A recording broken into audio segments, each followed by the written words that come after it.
آپ کو براہ راست لے چلتے ہیں۔ وزیر اعظم عمران خان میڈیا سے بات چیت کر رہے ہیں۔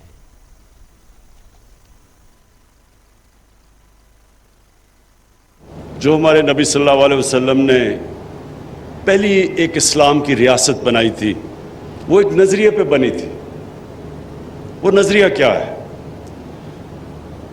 وہ نظریہ یہ ہے کہ ایک ریاست کی ذمہ داری ہوتی ہے کہ وہ اپنے کمزور طبقے کو اوپر لے کے آئے۔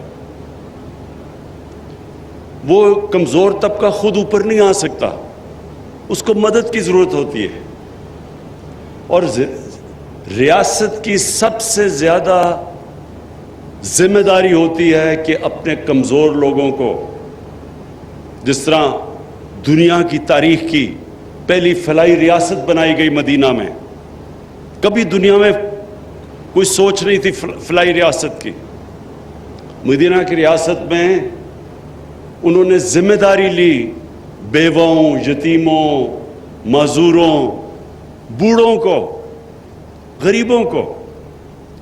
اور دنیا کی تاریخ میں اس طرح کا انقلاب آیا ہی نہیں کہ وہ لوگ جن کی کوئی حیثیت ہی نہیں تھی، وہ انہوں نے دنیا کی امامت کی کئی سو سال تک۔ تو یہ ہمارا ملک بھی، جو ہمارے علامہ اقبال اور قائد اعظم کی سوچ تھی، وہی تھی اسلامی فلاحی ریاست۔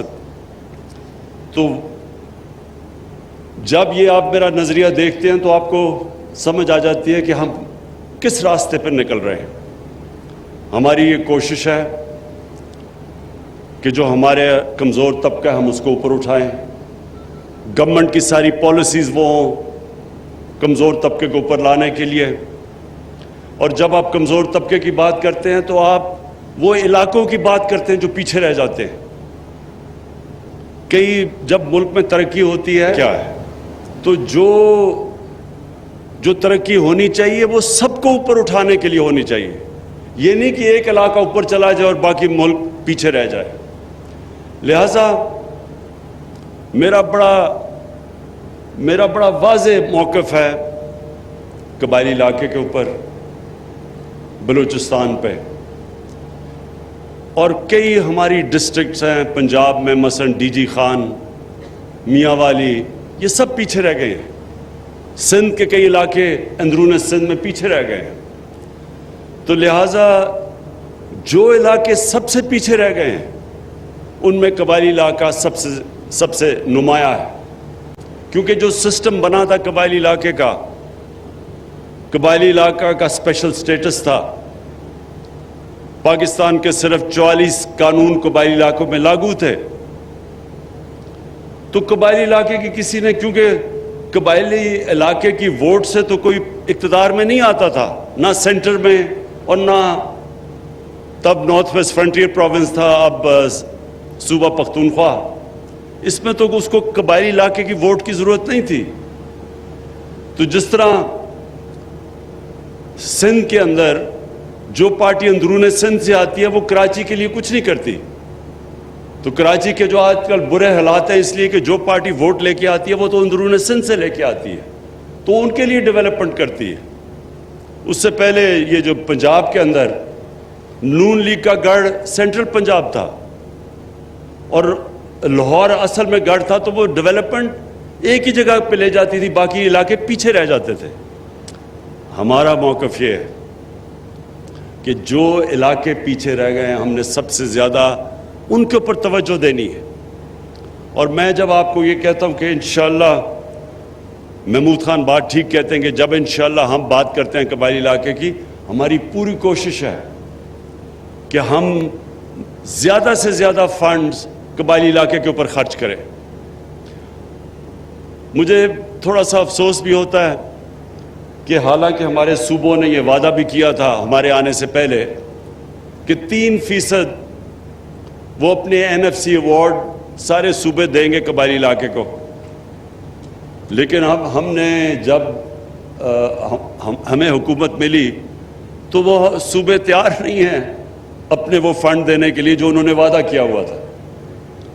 میں ان کو یاد کراتا ہوں کہ ہمارے دین کے اندر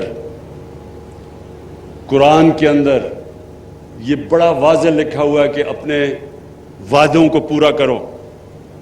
مسلمان اپنے وعدے پہ کھڑا ہوتا ہے اور انشاءاللہ میری پوری کوشش ہے کہ ان سارے صوبوں سے جو باقی صوبے ہیں، پختونخوا نے تو اپنا شیئر دے دیا، لیکن باقی صوبے کہتے ہیں جی آگے ہی بڑے برے حالات ہیں، آگے ہمیں پیسہ نہیں پورا مل رہا.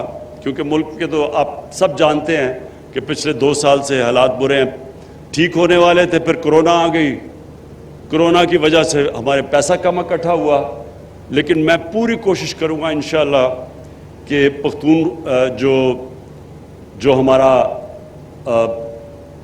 انضمام ہوئے علاقے ہیں، پرانا قبائلی علاقہ، میری پوری کوشش ہے کہ آپ کو ہم جو فنڈز، باقی اگر علاقوں کو فنڈز نہیں بھی ملتے، کم از کم قبائلی علاقے اور بلوچستان کو پورے فنڈز ملنے چاہیے. جو محمود خان آپ نے بات کی کہ جو آپ کو ڈیولپمنٹ کے لیے قبائلی علاقے کے لیے فنڈز چاہیے، انشاءاللہ اس کے اوپر ہم پورا زور لگا رہے ہیں. اور آپ کو پتہ ہے کہ پلاننگ کو میں نے پورا کہا ہوا ہے منسٹری آف پلاننگ کو کہ قبائلی علاقے کے لیے آپ کہیں سے بھی فنڈز پورے کریں.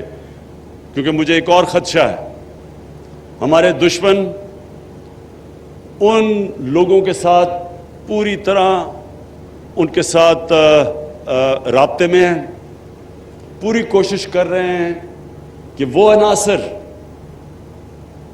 جو نہیں چاہتے یہ انضمام قبائلی علاقے کا اور پختونخوا کا، وہ پوری کوشش کریں گے کہ کوئی نہ کوئی انتشار پھیلایا جائے. جو ملک سے باہر دشمن ہیں وہ اس طرح کے عناصر کو پوری طرح فنڈ بھی کرتے ہیں اور بار بار کوشش کرتے ہیں کہ کسی طرح رکاوٹیں ڈالی جائیں یہ جو انضمام ہوا ہے. اس لیے اور بھی زیادہ ضرورت ہے کہ ہم قبائلی علاقے کے اوپر پوری طرح ڈیولپمنٹ میں کوئی کسر نہ چھوڑیں. اور یہ جو انضمام کی وجہ سے ایک اور چیز ہوئی کہ یہ جو تجارت کرتے تھے یا جو چیزیں لے کے آتے تھے افغانستان سے، وہاں اب وہ باڑ لگ گئی ہے جو لگنی بھی چاہیے اسمگلنگ روکنے کے لیے، کیونکہ اسمگلنگ پاکستان کو تباہ کر رہی ہے. ہماری انڈسٹری نہیں ڈیولپ ہوتی اسمگلنگ کی وجہ سے. انڈسٹری اگر نہیں ڈیولپ ہوگی ہم روزگاری ان لوگوں کو دے سکیں گے، اپنے نوجوان آبادی کو. اور دوسری چیز ہم ایکسپورٹ نہیں کر سکیں گے. اگر ایکسپورٹ نہیں کر سکیں گے پاکستان کبھی بھی یہ قرضوں کی دلدل سے نہیں نکل سکتا. تو اس کے لیے ہمیں اسمگلنگ تو روکنی ہے. لیکن وہ لوگ جو وہاں پہلے تو بارڈر تھا ہی نہیں، ان کے لیے بارڈر مارکیٹس کھولنی شروع کرنے لگے ہیں.